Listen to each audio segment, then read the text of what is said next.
Alors, on va corriger ce DM numéro 6. Le premier exercice était issu, avec quelques petites modifications, mais vraiment à la marge, de l'épreuve Écricom de 2019, voie S. Donc ce qui correspond en fait maintenant à maths approfondie. On nous demandait donc d'étudier une intégrale, une suite d'intégrales en fait, l'intégrale de 0 à pi sur 2 de cosinus t à la puissance n dt. Première question très classique, montrer que n est bien défini pour tout n, calculer i0, i1, i2. On a une intégrale qui n'est pas impropre, donc on n'a pas trop de questions à se poser. La fonction qui a t associe alors cosinus t à la puissance n et continue sur 0 pi sur 2, et ce pour tout n appartenant à n, pour tout entier n. Donc, in est bien défini.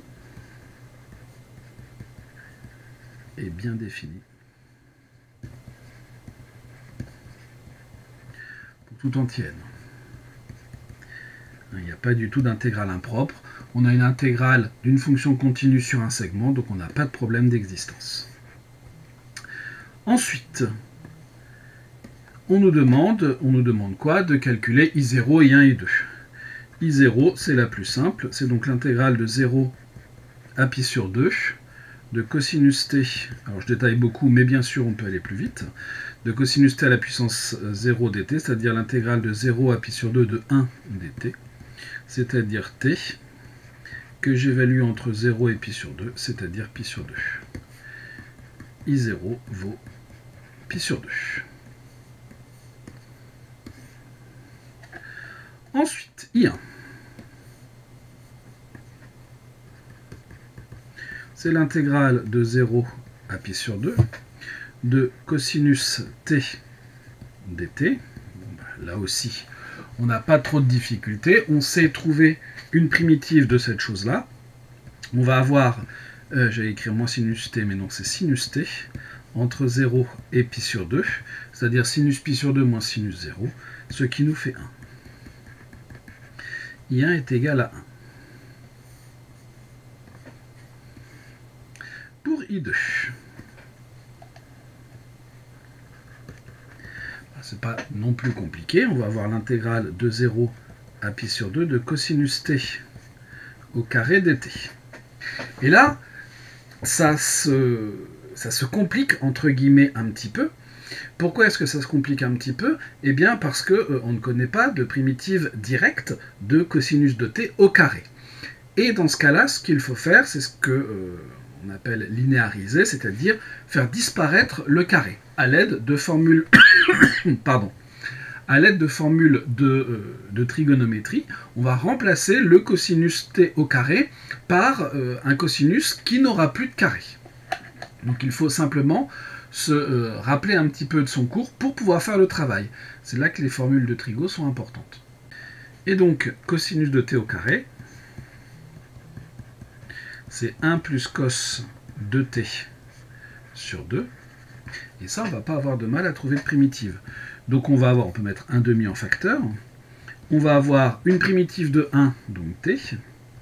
Une primitive de cosinus de 2t. Donc on va avoir du sinus de 2t. Sauf que si je dérive le sinus de 2t, j'obtiens 2 cosinus de 2t, et non pas cosinus de 2t. Donc il faut que je divise par 2. Donc le calcul est un petit peu plus compliqué, mais à peine en fait. Donc on va avoir 1/2, facteur de pi sur 2, plus sinus de 2 fois pi sur 2. 2 fois pi sur 2, c'est sinus de pi, je l'écris comme ça, sur 2. En 0, ça fait 0. Sinus pi, c'est 0, donc on va trouver pi sur 4. I2, j'obtiens pi sur 4.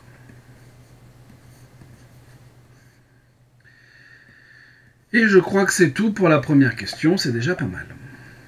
Deuxième question. Étudier la monotonie de la suite IN, en déduire qu'elle converge. Alors, petite digression pour cette question. La monotonie de la suite, bon, ça pose pas de problème. La convergence, attention, c'est comment dire, un souci de vocabulaire assez courant dans ces questions de suite avec des intégrales. Quand on dit en déduire qu'elles convergent, c'est bien la convergence de la suite et non pas la convergence de l'intégrale, qui de toute façon n'est pas impropre, donc ça n'aurait pas de sens de demander ça. Étudier donc la monotonie de la suite, bon bah classiquement, on va se donner un entier n, et on va étudier in plus 1 moins in, c'est-à-dire l'intégrale de 0 à pi sur 2, de cosinus t à la puissance n plus 1, moins l'intégrale de 0 à pi sur 2, de cosinus t à la puissance n dt. Bon. Qu'est-ce que l'on va avoir? On va avoir une seule intégrale, de cosinus t à la puissance n plus 1, moins cosinus t à la puissance n dt. Bon. Et là, on peut mettre quelque chose en facteur. Cosinus t à la puissance n, facteur de cosinus t moins 1. Et là, on ne va pas avoir tellement de difficultés parce que sur 0 pi sur 2, sur 0 pi sur 2, le cosinus est positif. Le sinus aussi d'ailleurs, mais ça ne nous intéresse pas ici. Donc on va avoir cosinus t positif, donc cosinus t à la puissance n qui est positif, et cosinus t inférieur à 1, donc cosinus t moins 1 va être négatif. Par conséquent, pour tout t appartenant à 0 pi sur 2, vous avez cosinus t à la puissance n facteur de cosinus t moins 1 qui va être négatif. Et donc, l'intégrale d'une fonction négative étant négative, d'où l'intégrale de 0 à pi sur 2 de cosinus t à la puissance n facteur de cosinus t moins 1 dt est négatif. In est donc décroissante.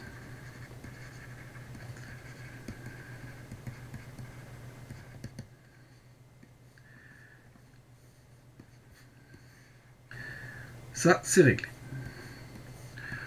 Deuxième partie, en déduire qu'elles convergent. Bon, on a montré que in était décroissante, et on va avoir, de la même façon, possibilité de montrer que in est toujours positive. Soit t appartenant à 0 pi sur 2, on a montré que cosinus t à la puissance n était positif, c'était juste au-dessus, d'où in positif pour tout entier n. La suite in est donc décroissante et minorée par 0. Elle converge donc. Donc in converge. On peut même dire vers une limite positive ou nulle.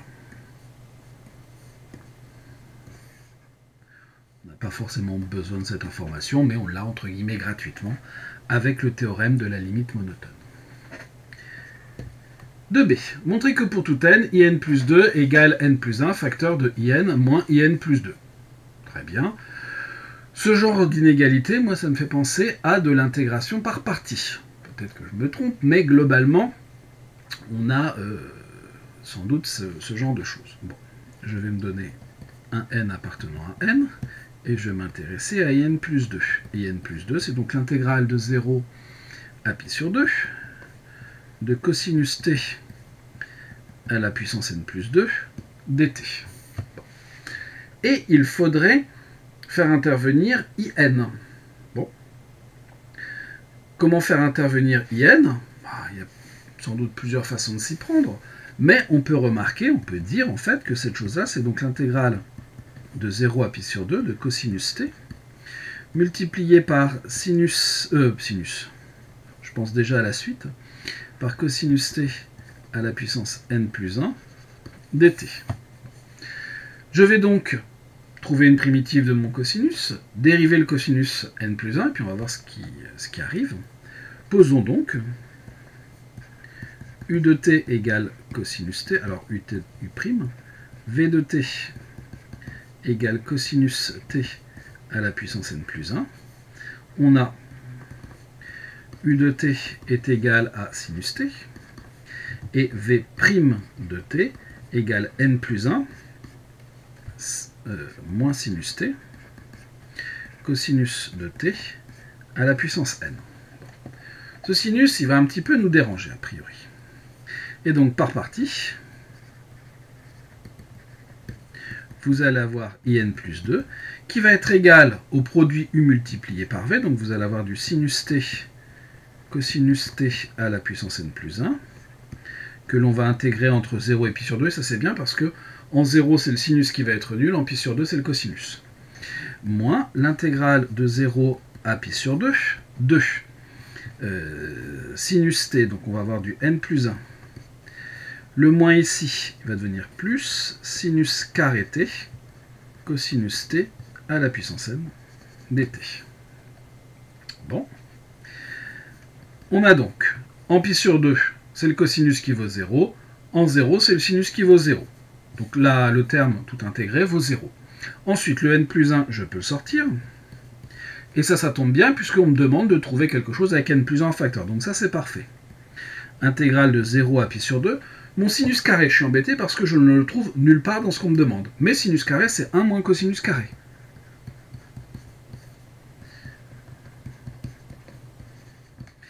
Et là, on va découper l'intégrale en 2 morceaux et on aura terminé.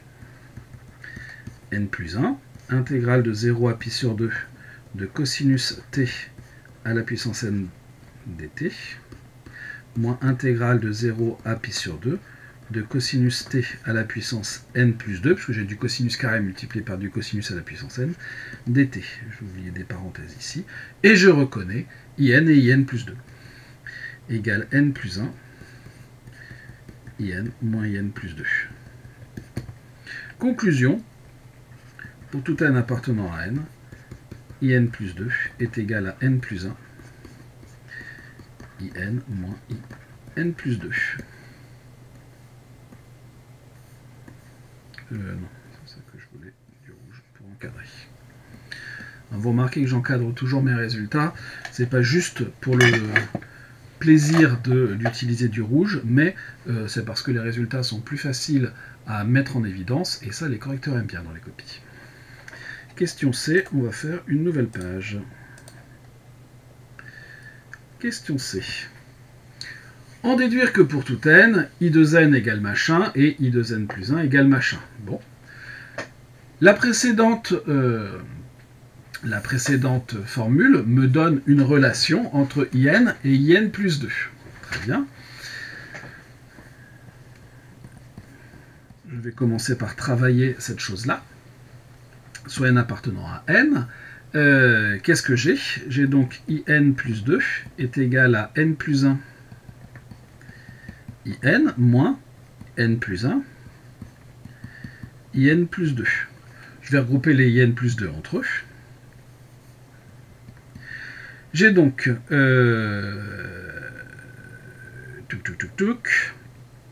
1 moins 1 plus n plus 1, plus exactement. In plus 2 est égal à n plus 1 in. Ce qui revient encore à dire que in plus 2 est égal à n plus 1 sur n plus 2 in. J'ai une relation entre in et in plus 2. On va regarder ce qui se passe pour i0. Montrons que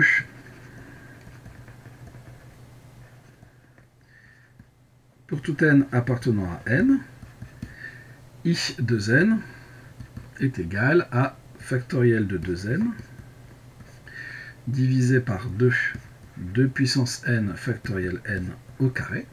Bon. Pour cela, on va se référer à i0. On va bien sûr montrer par récurrence.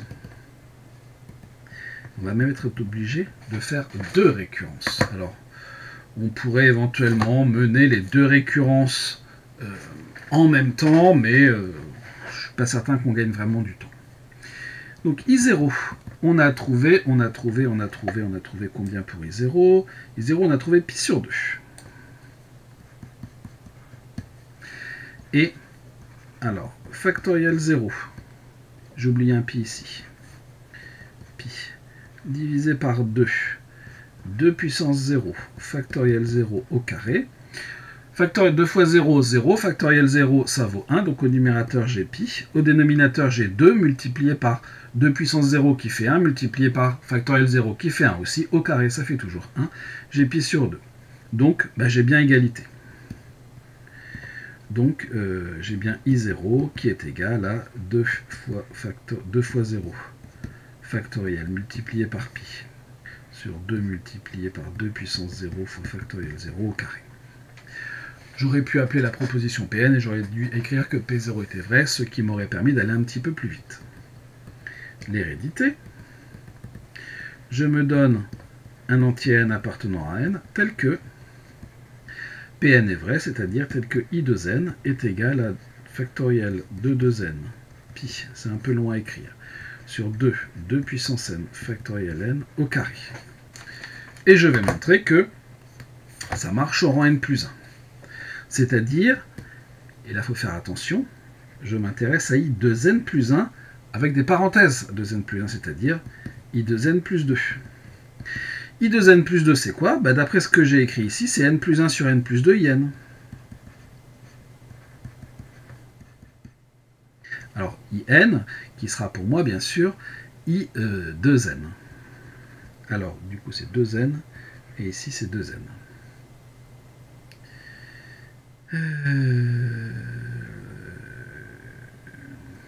Oui, c'est bien ça. Et donc, qu'est-ce que je vais avoir? Je vais avoir du 2n plus 1, 2n, pi, sur 2, 2n plus 2, 2 puissance n, factoriel n, au carré. Bon. Mon dénominateur. Alors, mon numérateur même, je pourrais très bien commencer par là. Je vais donc avoir du factoriel de 2n plus 1. Au dénominateur, j'ai 2 fois 2 fois n plus 1, multiplié par 2 puissance n, n factoriel au carré. Je vais remultiplier par 2n plus 2 numérateur et dénominateur, parce qu'au numérateur, je voudrais du factoriel de 2n plus 2. Donc là, je vais multiplier par 2n plus 2, et ici aussi. De cette façon, au numérateur, je vais avoir du factoriel de 2n plus 2, multiplié par pi. Au dénominateur, je vais décomposer ce nouveau 2n plus 2 de la même façon que le 2n plus 1. Donc je vais avoir du 2 au carré, n plus 1 au carré, 2 puissance n, factoriel n au carré. Mais comme il y a des carrés ici et là, je vais pouvoir regrouper tout ce petit monde-là. Au numérateur, je vais réécrire ça comme ça, ce qui ne change rien du tout, hein, mais ça me permettra de reconnaître plus facilement la formule que je veux au rang n plus 1. Donc ici j'ai 2, et à l'intérieur je vais avoir 2 au carré multiplié par 2 puissance n, multiplié par n plus 1, multiplié par factoriel n, le tout au carré. Et là j'ai terminé.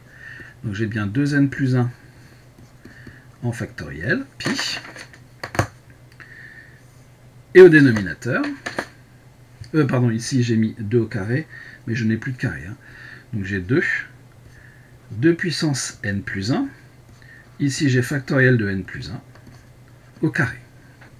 D'où je vais marquer ça comme ça, la proposition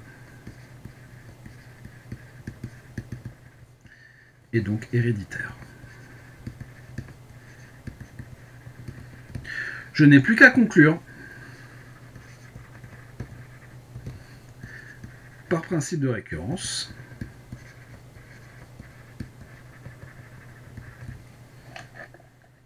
je sauvegarde, je marquais que quand j'arrivais en bas des pages, le logiciel avait tendance à planter.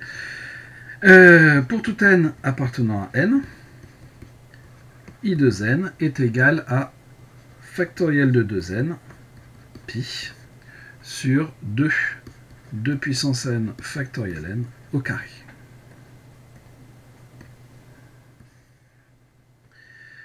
Et voilà pour cette première récurrence.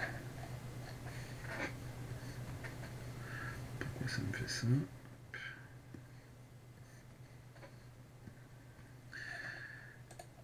Et pour l'autre, on va faire là aussi une récurrence. Soit n appartenant à n, alors là je vais noter Pn pour plus de facilité, qui sera i de n plus 1 est égal à 2 puissance n factoriel n au carré divisé par factoriel de 2n plus 1. On initialise.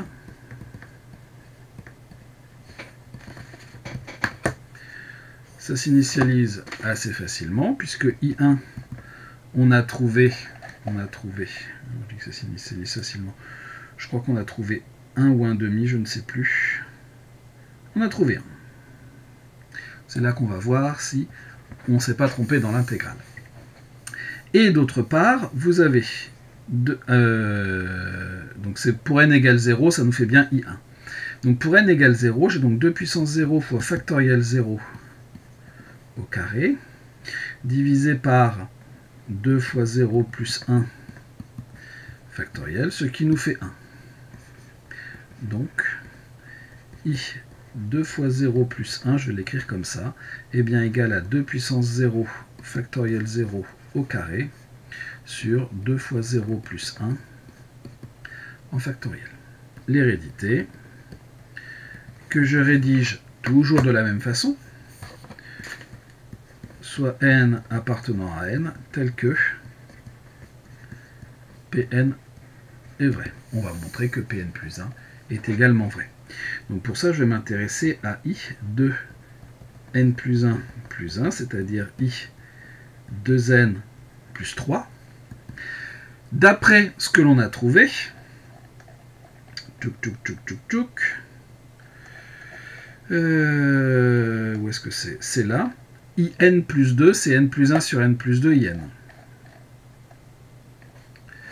Donc là, ça demande un petit peu de réflexion. In plus 2. Alors ici, c'est 2n. Alors je vais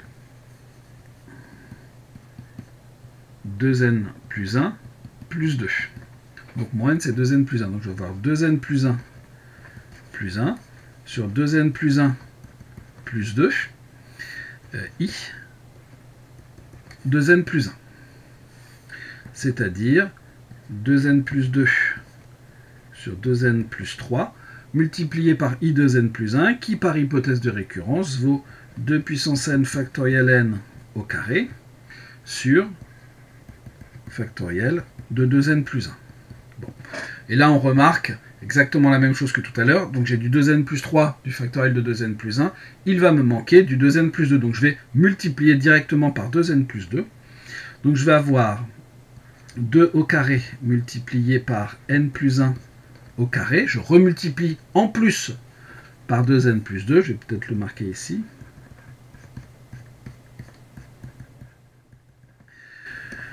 De façon à faire apparaître, tout simplement, alors j'oublie pas de remultiplier par 2 puissance n factoriel n au carré.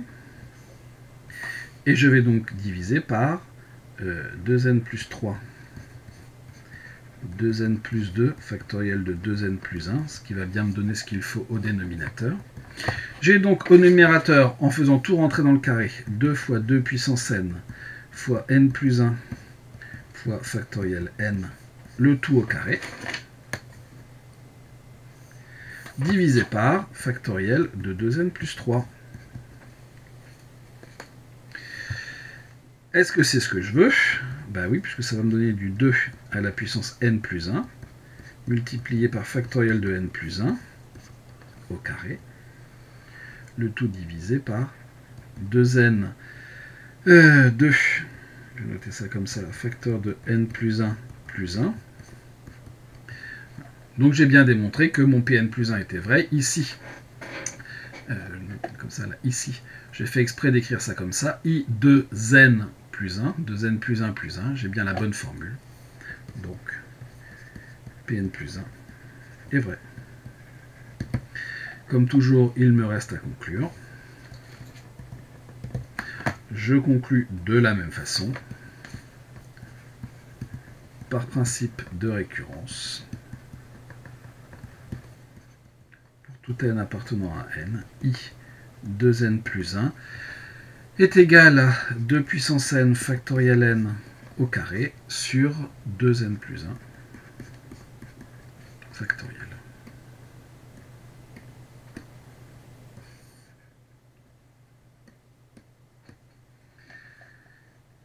Et voilà pour cette question 2C. Un peu longue, mais pas très compliquée.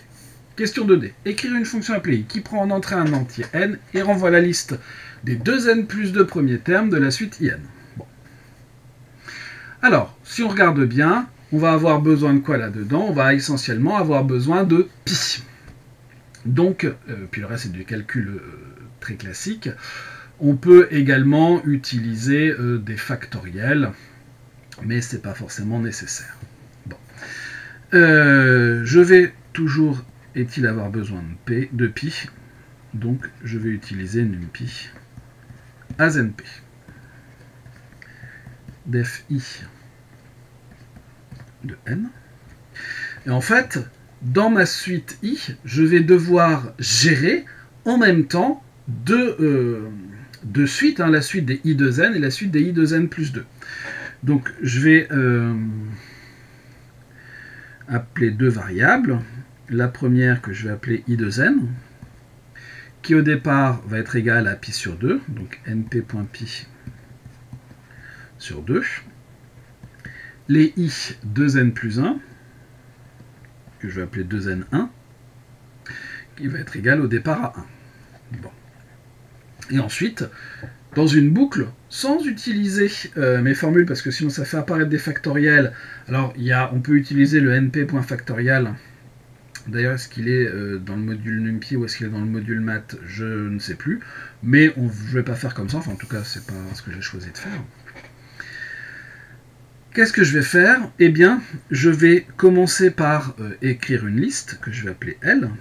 Cette liste L, au départ, je vais la faire non pas vide, mais avec i de n. Il m'en faut, même si n vaut 0, de toute façon, ça marchera i de n et i de n1. Et ensuite, je vais faire une boucle qui va remplir 2 par 2 les termes. For k in range n, je vais faire quoi? Je vais ajouter à ma suite l.append. Qu'est-ce que je rajoute à ma suite? Eh bien, je vais d'abord faire le i de n qui correspond. Donc, je vais ajouter le n plus 1 sur n plus 2. Donc, je vais avoir 2 fois k plus 1 sur 2 fois k plus 2 multiplié par le i de n. Où se trouve-t-il? Il se trouve dans la liste L à l'indice 2 fois k.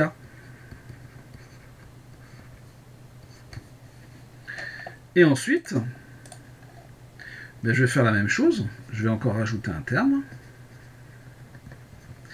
L.append. Alors cette fois, ça va être du 2 fois k plus 1 plus 1. Je vais écrire ça comme ça. Bon, ça complique un peu les choses, mais c'est pour ne pas faire du 2 fois k plus 2 sur 2 fois k plus 1 plus 2. Je complique, je sais les choses. Tac, tac, tac, tac. Multiplié par L de 2 fois k plus 1. Et à la fin, je renvoie ma liste L. On peut faire autrement. Si on ne veut pas faire de L.append,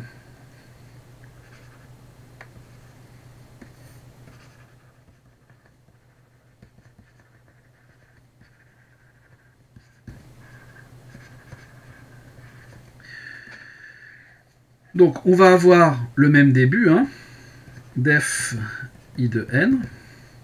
J'ai toujours mon i de n qui va être égal à np.pi sur 2, mon i de n1, alors vous pouvez les appeler autrement évidemment, qui va être égal à 1. Ma liste L, je vais fabriquer directement une liste de la bonne taille,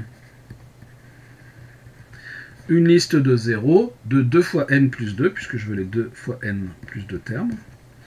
Et ensuite, je vais dire que L de 0 va être égal à I de n. L de 1 va être égal à I de n1. Remarquez, est-ce qu'on a vraiment besoin? On peut faire sans I de n et I de n1. Parce qu'au départ, je pensais faire autrement, mais hop. Je vais améliorer un petit peu ça. Donc je vais faire un L qui sera égal à un np.0 de np.pi sur 2 et de 1. Et ensuite, la boucle ne change pas. For k in range n. Donc L 2. Au départ, k va être égal à 0. Donc 2 fois k plus 2 va être égal à 2 fois k plus 1 sur 2 fois k plus 2 multiplié par L de 2 fois k. L de 2 fois k plus 3 va être égal à 2 fois k plus 2 sur 2 fois k plus 3. Je ne réécris pas les mêmes choses qu'au-dessus, hein, mais ça revient au même. Je suis en train de me dire que ici, c'est du 2 fois k plus 1 plus 1.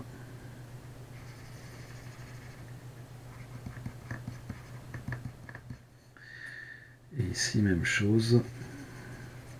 C'est le 2 fois k plus 1. Donc ça va me faire du 2k plus 3 sur du 2k plus 4. Est-ce que j'ai bien mis ça au-dessus? Tout d'un coup, j'ai un doute.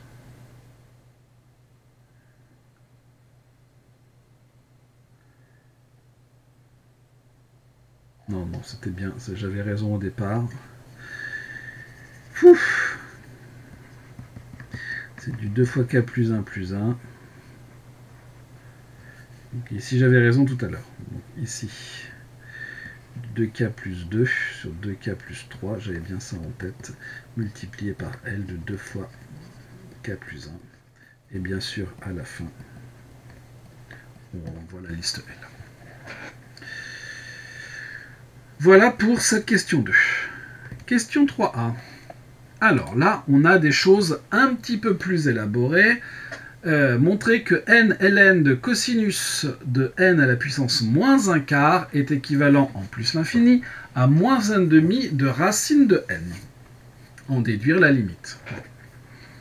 Donc on va s'intéresser à n ln de cosinus de n puissance moins 1 quart, c'est-à-dire n ln de cosinus de 1 sur n à la puissance 4. Or, en 0, vous avez cosinus de 1 sur n puissance 4 qui est égal. Alors, on pourrait chercher un équivalent, mais le problème, c'est qu'on ne pourrait pas composer l'équivalent avec le logarithme. Donc, on va chercher un développement limité du cosinus, parce que lui, le développement limité, il ne nous pose aucun problème. Bon. Petit rappel, en 0, cosinus x, c'est 1 moins x carré sur 2, plus un petit o de x carré. Eh bien, on va appliquer ça avec le cosinus de 1 sur n puissance 4. Donc, on va avoir 1 moins 1 sur n puissance 4 au carré sur 2, plus un petit o de 1 sur n puissance 4 au carré, c'est-à-dire un petit taux de 1 sur n puissance 8, c'est-à-dire quelque chose de vraiment infime. Ce qui nous fait 1 moins 1 sur 2n à la puissance 8, plus un petit taux de 1 sur n à la puissance 8. Très bien. Et ça, je vais combiner ça avec mon logarithme. N ln de cosinus de n à la puissance moins 1 quart est égal à n ln de 1 moins 1 sur 2n à la puissance 8 plus un petit taux de 1 sur n puissance 8. Or, en 0, 1 sur, alors moins 1 sur 2n puissance 8 plus un petit taux de 1 sur n à la puissance 8 tend largement vers 0 lorsque n tend vers plus l'infini. Du n à la puissance 8, c'est vraiment infime. Et donc, n ln de 1 moins 1 sur 2n puissance 8 plus petit taux de 1 sur n puissance 8, que je ferme toutes mes parenthèses, va être équivalent lorsque n tend vers plus l'infini, à quoi? À n. Ln de 1 plus u est équivalent à u, multiplié par moins 1 sur 2n puissance 8, plus un petit taux de n à la puissance 8, donc qui s'en va.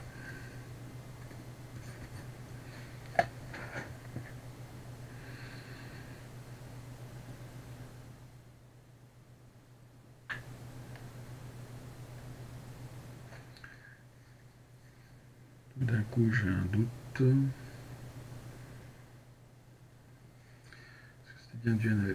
C'était pas. C'est moins un quart, c'est moins un quart, c'est moins un quart. C'est moins un quart, donc ici c'est un quart.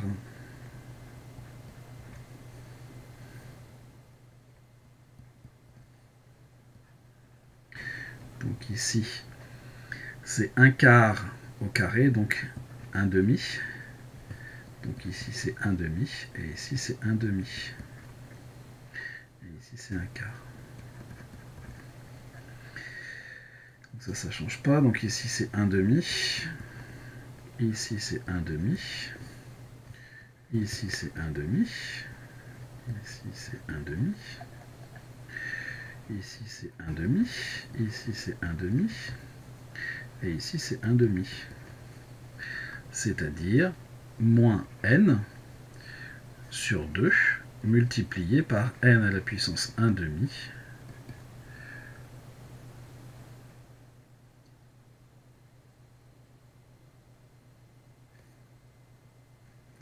c'est 1 demi par n à la puissance moins 1 demi. C'est donc moins n à la puissance 1 demi sur 2. D'où n ln de cosinus de n à la puissance moins 1 quart, c'est pas simple, équivaut en plus l'infini à moins racine de n sur 2. Et c'est ça que l'on voulait.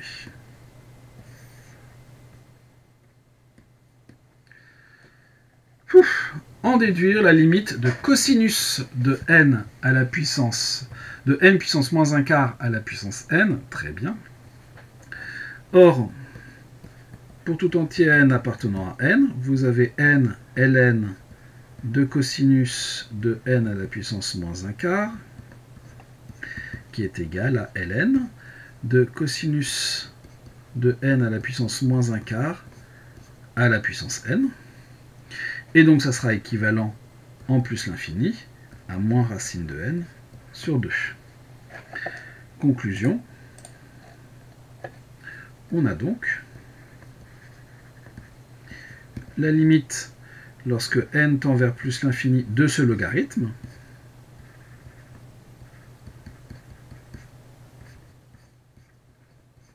qui va être égal à moins l'infini. Je compose par l'exponentielle.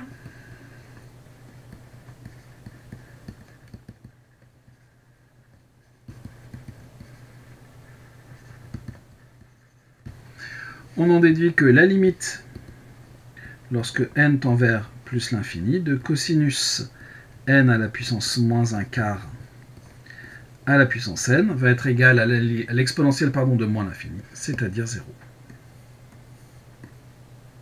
Remarquez que même si vous n'avez pas réussi à démontrer l'équivalent à la première partie de la question 3a, vous pouvez vous en servir pour la fin.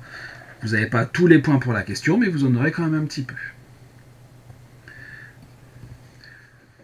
Question B. Montrez que la limite du cosinus n à la puissance moins 2 tiers, le tout à la puissance n est égal à 1. Bon.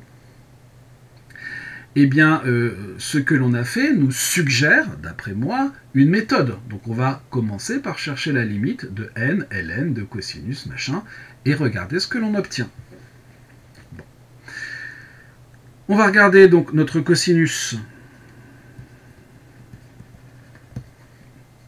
en question.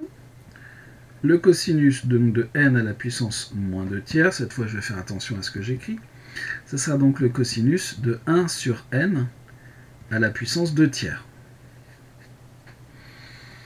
N à la puissance 2 tiers, lorsque n va tendre vers plus l'infini, eh bien va tendre vers plus l'infini, donc le contenu du cosinus va tendre vers 0, pas de problème. Donc je peux appliquer, là aussi, mon développement limité. Donc je vais avoir du 1 moins 1 sur n puissance 2 tiers au carré, divisé par 2, plus un petit taux de 1 sur n puissance 2 tiers au carré, c'est-à-dire du 1 sur n puissance 4 tiers. Donc je vais obtenir du 1 moins 1 sur 2 n puissance 4 tiers, plus un petit taux de 1 sur n puissance 4 tiers. Très bien. On en déduit donc que n ln de cosinus de n à la puissance moins 2 tiers va être équivalent en plus l'infini à n multiplié par moins 1 sur 2n puissance 4 tiers. Je vais un petit peu plus vite que dans le travail qui précède, puisque c'est la même chose. Et donc je vais avoir quoi? Je vais avoir du moins n sur 2 multiplié par n à la puissance moins 4 tiers,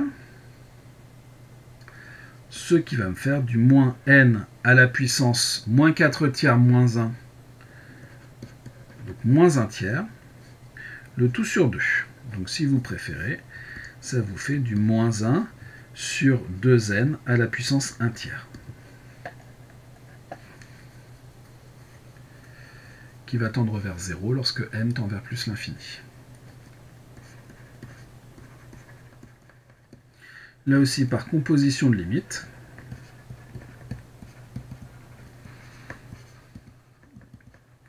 Je précise bien, je préfère en tout cas préciser que ce ne sont pas les équivalents que je compose, mais bien les limites. Vous allez avoir donc, en composant par l'exponentielle, cosinus de n à la puissance moins 2 tiers, le tout à la puissance n, va tendre vers exponentielle de 0 qui vaut 1. Donc la limite, lorsque n tend vers plus l'infini, de cosinus de n à la puissance moins 2 tiers, le tout à la puissance n, est égal à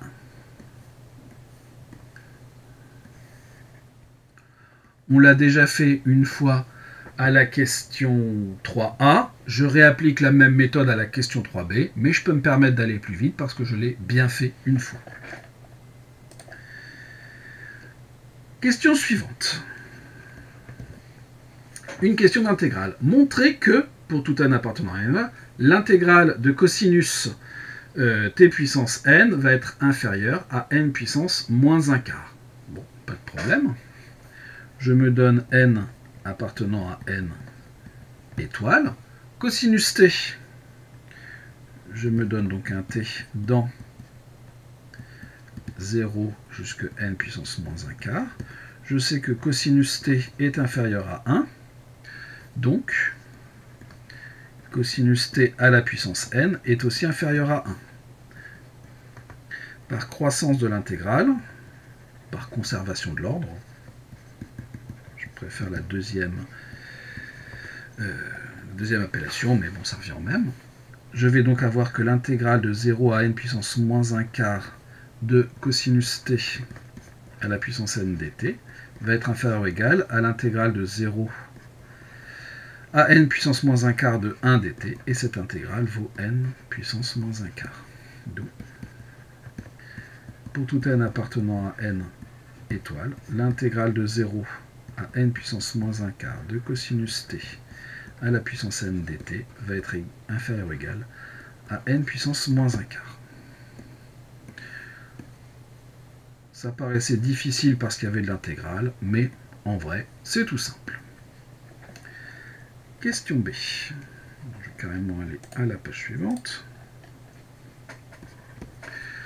Montrer que pour tout n, l'intégrale de n puissance moins 1 quart à pi sur 2 de cosinus t à la puissance n est inférieure à pi sur 2 multiplié par un machin. Bon. Qu'est-ce que je vais pouvoir dire là-dedans ? Probablement, comme ça fait référence à cosinus n puissance moins 1 quart à la puissance n, il serait sans doute judicieux de montrer que cosinus t à la puissance n est une fonction qui est décroissante sur 0 pi sur 2 en fait. Donc la fonction, je commence par me donner un entier n. C'est n étoile. Ici j'avais pris un étoile aussi, pas de souci. La fonction qui a t associe cosinus t à la puissance n. Et elle est quoi? Eh bien, elle est, c'est infini, hein, sur 0 pi sur 2, mais carrément sur R, en fait. Pas la peine d'expliquer pourquoi. C'est une composée de fonction usuelle, pas de souci. Bon. Alors, vous allez me dire, je sais que cosinus t est décroissante, et je pourrais bêtement utiliser que cosinus t à la puissance n est décroissante. Sauf que ça ne fonctionne pas. Regardez la fonction carrée, la fonction qui a x associe x est croissante sur R, la fonction qui a x associe x carré n'est pas croissante sur R. Donc attention aux puissances, ça ne marche pas forcément aussi bien que ce que l'on aimerait. Je vais donc dériver cette fonction, donc je vais l'appeler phi.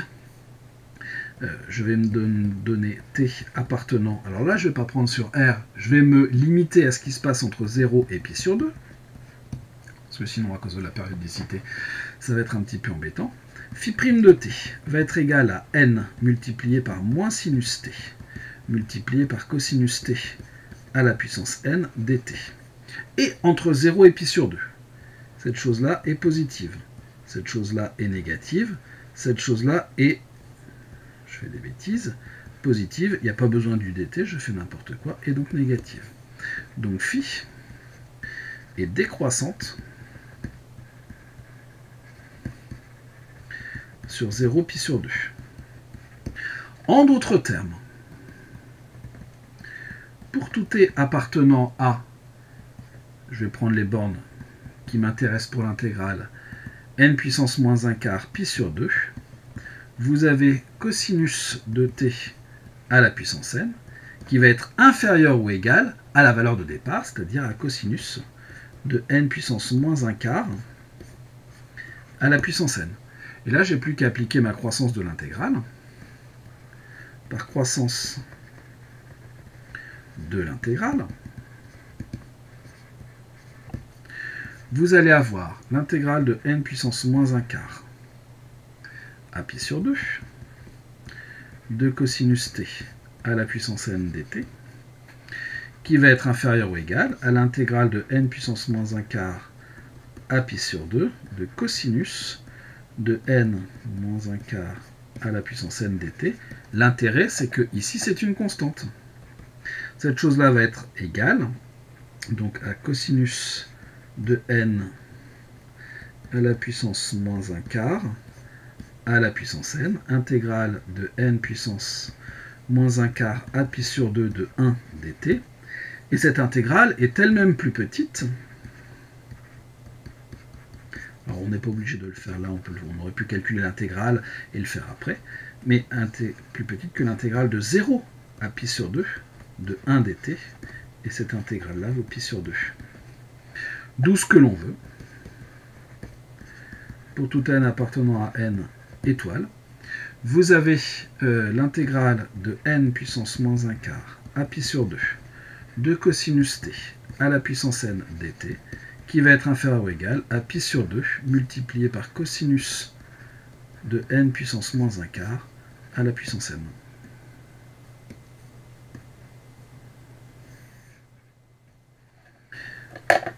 C'est réglé pour cette question. Petit c, en déduire que l'intégrale converge vers 0. Bon. Je vais me donner n appartenant à n étoile. In est égal à l'intégrale de 0 à n puissance moins 1 quart de cosinus t à la puissance n dt, plus l'intégrale de n puissance moins 1 quart à pi sur 2 de cosinus t à la puissance n dt. Et ça va être inférieur ou égal à n puissance moins 1 quart plus pi sur 2 multiplié par le cosinus de n à la puissance moins 1 quart à la puissance n. Et donc, on peut même ici mettre ce qui va m'économiser une ligne. Or, n à la puissance moins 1 quart va converger vers 0 lorsque n tend vers plus l'infini, et cosinus de n à la puissance moins 1 quart à la puissance n, on a montré que sa limite, c'était 0. Par le théorème des gendarmes,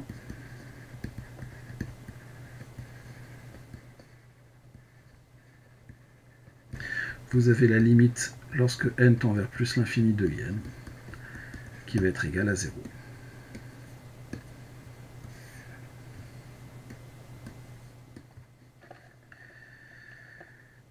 Et on a terminé la question 4c. On n'a pas terminé l'exercice. C'est un exercice écrit comme, c'est un exercice de concours, donc c'est un exercice qui est quand même un petit peu long. Montrez que pour tout n appartenant à n, in est plus grand que l'intégrale de 0 à n puissance moins 2 tiers de cosinus t à la puissance n dt, lui-même plus grand que n puissance moins 2 tiers cosinus machin, et on nous demande derrière d'en déduire la nature de la série de termes général in. Bon. Comment montrer ça? In, c'est l'intégrale de 0 à pi sur 2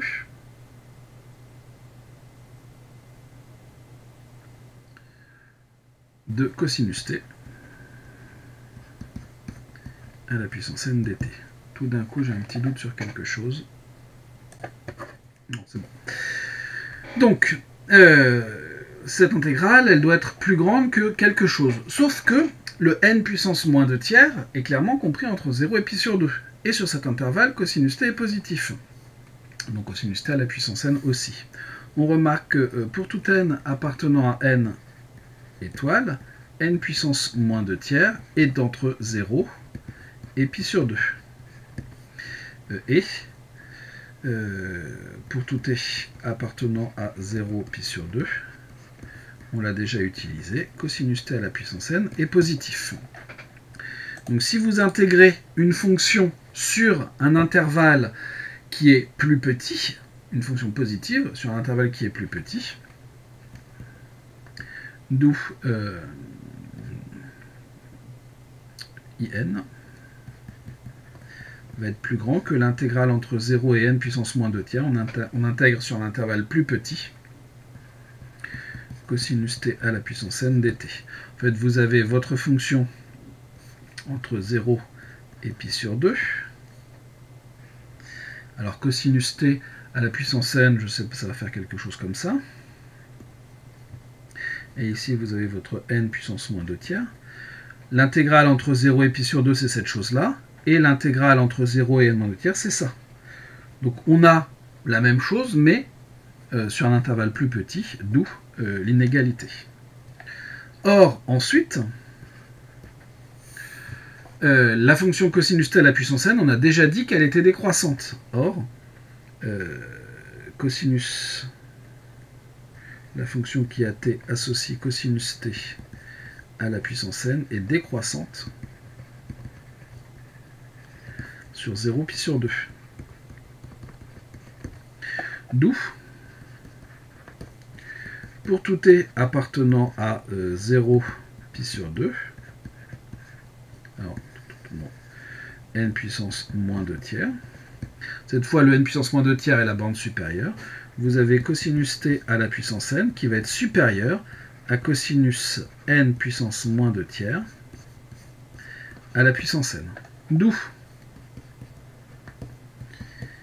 in va être supérieur ou égal à l'intégrale de 0 à n puissance moins 2 tiers de cosinus n puissance, alors cosinus, je vais tout reprendre, cosinus t à la puissance n dt, qui elle-même va être supérieure à l'intégrale de 0 à n puissance moins 2 tiers de cosinus de n puissance moins 2 tiers à la puissance n dt. Et cette intégrale, elle vaut quoi? Je peux sortir le cosinus, il va me rester l'intégrale de 1 entre 0 et n puissance moins 2 tiers. Ça vaut n puissance moins 2 tiers. Cosinus de n à la puissance moins 2 tiers à la puissance n. D'où ce que l'on veut. Pour tout n appartenant à n étoile, in est supérieur à cette intégrale.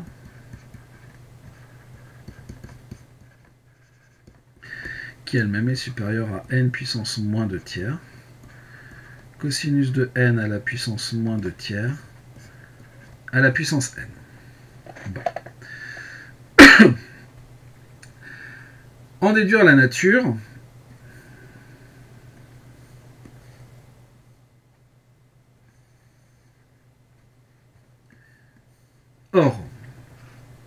zut.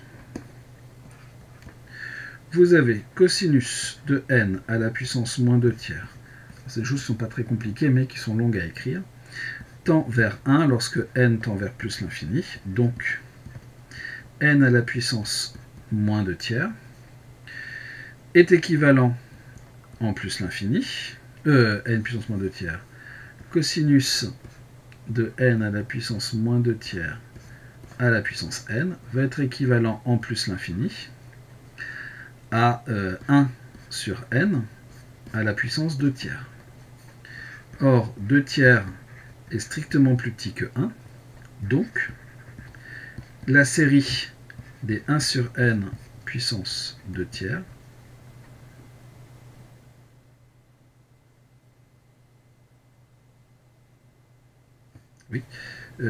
diverge. Par comparaison,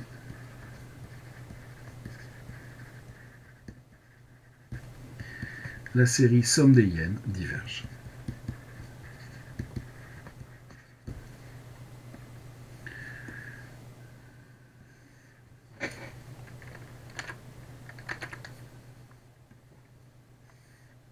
Alors, je précise que... pourquoi il m'a effacé mon... Je précise que IN est une série à terme positif.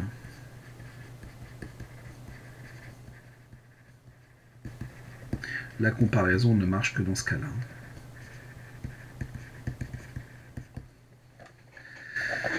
Donc voilà pour cette question 5A. 5B. Écrire une fonction qui prend en entrée un entier n et renvoie le terme de rang n de la suite des sommes partielles de la série IN. Très bien. Donc on ne nous demande pas d'avoir de nom, donc je vais l'appeler def série. Il me faut d'abord les IN, donc je vais d'abord me faire une liste des IN, qui sera I de n. Je veux le terme de rang n, donc il faut que je calcule la somme de ces n valeurs.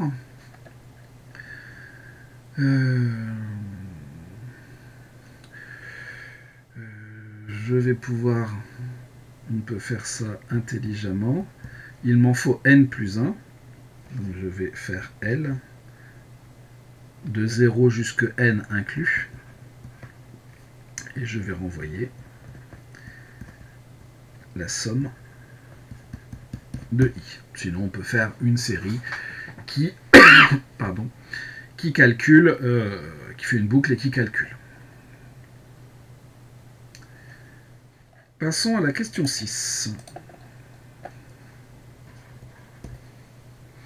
Montrer que pour tout t, cosinus t plus 1 est égal à 2 sur 1 plus tangente carré t. Bon. Très bien. Je prends t entre moins pi et pi. Bon. Qu'est-ce que je peux avoir là-dedans? Je veux du tangente carré. On a 1 sur cosinus. Est-ce que j'ai intérêt à faire ça comme ça?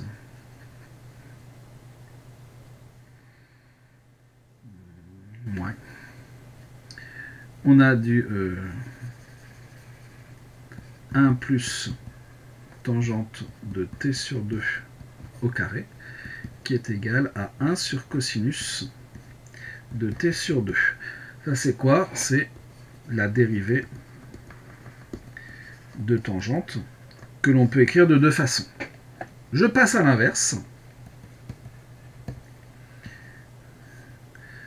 1 sur 1 plus tangente carrée de t sur 2 qui va être égal à cosinus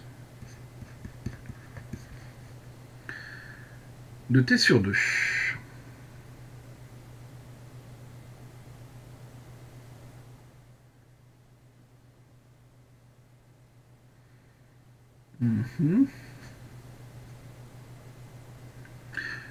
Je multiplie par 2.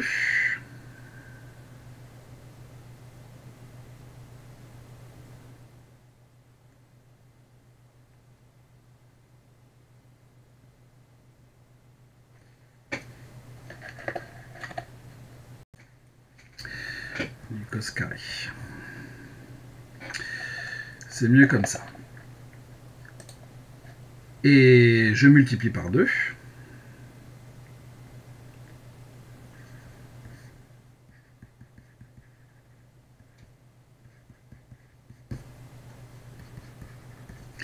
Ce qui va me faire du 2 cosinus carré de t sur 2. Et cosinus carré t, je vais avoir 2 fois cosinus 2 fois t sur 2 plus 1, le tout sur 2. Ce qui va me faire du cosinus t plus 1. Il y a sans doute d'autres façons de l'avoir. Pour tout t appartenant à moins pi pi, cosinus t plus 1 est égal à 2 sur 1 plus tangente carrée de t sur 2.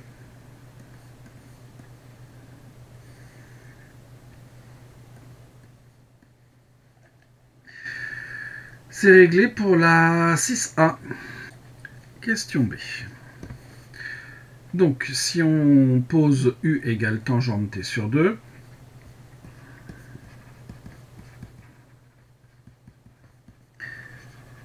alors du, ça sera 1 plus tangente carrée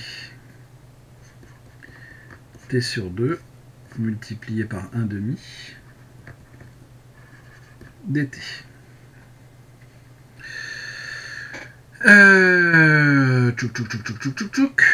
Donc l'intégrale de 0 à pi sur 2 de dt sur 1 plus cosinus t dt, un seul dt suffira.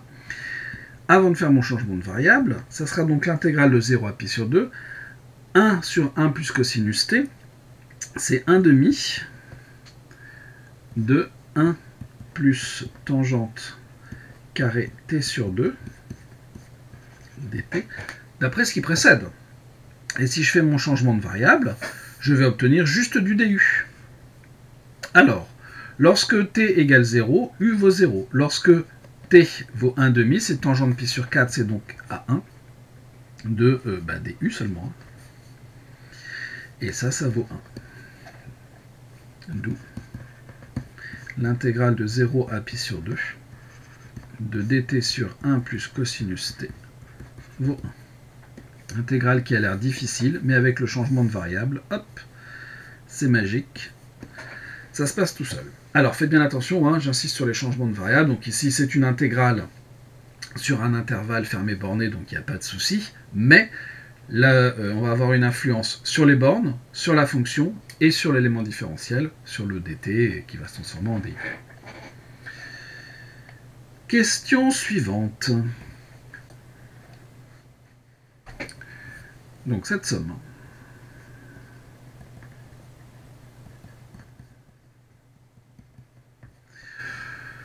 Peut-être qu'une récurrence pourrait fonctionner, mais je ne sais pas si c'est ce qu'il y a de plus malin. On va tenter autre chose. Donc on va avoir des moins 1 puissance k, et ik c'est l'intégrale de 0 à pi sur 2 de cosinus t à la puissance k dt, si je ne dis pas de bêtises. C'est une somme finie, donc ça sera la somme, pour k allant de 0 à n, des intégrales. Alors on peut même directement mettre tout ça là-dedans. L'intégrale de 0 à pi sur 2, de la somme des moins cosinus t, le tout à la puissance k dt.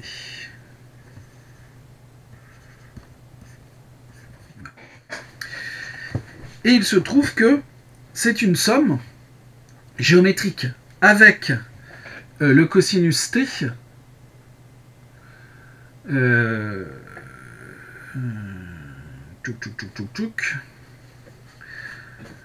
le cosinus t, ce qui peut être égal à 1 uniquement en 0, ce qui en gros n'arrive jamais. Hein. Enfin, en termes de proba, entre guillemets, n'arrive jamais. Donc, de toute façon, ici, on est sur une... Pourquoi le truc est disparu? On est sur une... comment dire, sur une intégrale, donc on peut très bien la voir avec le 0 qui n'en fait pas partie. Toujours est-il que donc on va avoir l'intégrale de 0 à pi sur 2 d'une somme géométrique. Donc 1 moins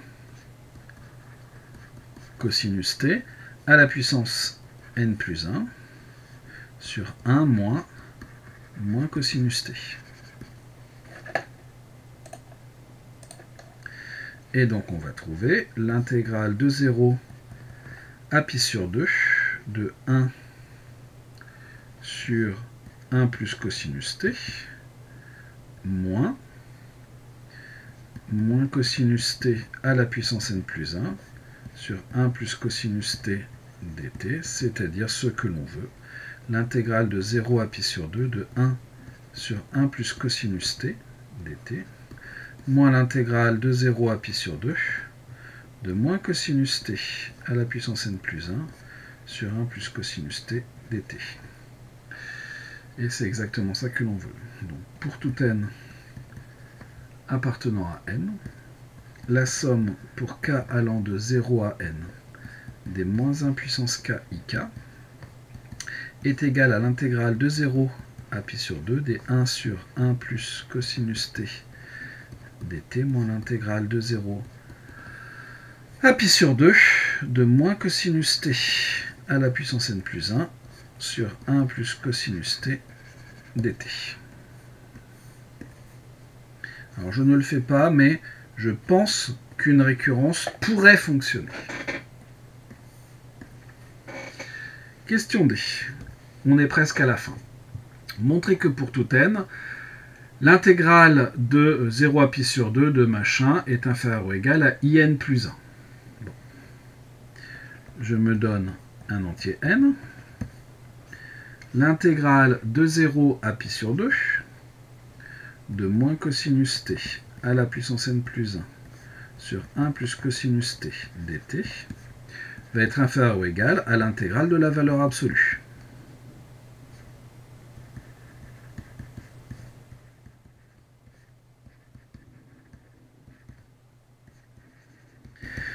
Et cette intégrale de la valeur absolue, c'est l'intégrale de 0 à pi sur 2 de cosinus t à la puissance n plus 1 sur 1 plus cosinus t dt. Or, pour tout t appartenant à 0 pi sur 2, 1 plus cosinus t est supérieur ou égal à 1. D'où, pour tout t appartenant à 0 pi sur 2, cosinus t à la puissance n plus 1 divisé par 1 plus cosinus t sera inférieur à 1 à cosinus t à la puissance n plus 1. Donc, l'intégrale de 0 à pi sur 2 de cosinus t à la puissance n plus 1 sur 1 plus cosinus t sera inférieure à l'intégrale de 0 à pi sur 2 de cosinus t à la puissance n plus 1 dt, c'est-à-dire in plus 1. Conclusion, pour tout n appartenant à n, l'intégrale de 0 à pi sur 2 de moins cosinus t à la puissance n plus 1 sur 1 plus cosinus t dt va être inférieur ou égal à in plus 1.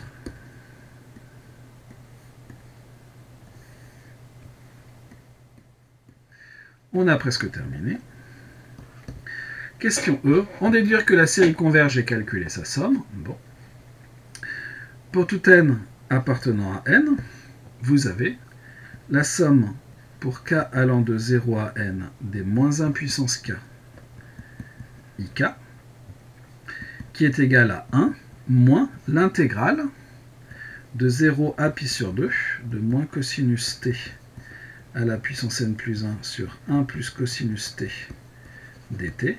Et cette chose-là tend vers 0 lorsque n tend vers plus l'infini, puisque l'intégrale de 0 à pi sur 2 de moins cosinus t à la puissance n plus 1 sur 1 plus cosinus t dt, mon Dieu que c'est long à écrire, est inférieur ou égal à in plus 1, qui tend vers 0 lorsque n tend vers plus l'infini. On l'a démontré auparavant. Conclusion. La somme pour k positif des moins 1 puissance k ik converge, et la somme des moins 1 puissance k ik est égale à 1. Et on a enfin terminé cet exercice.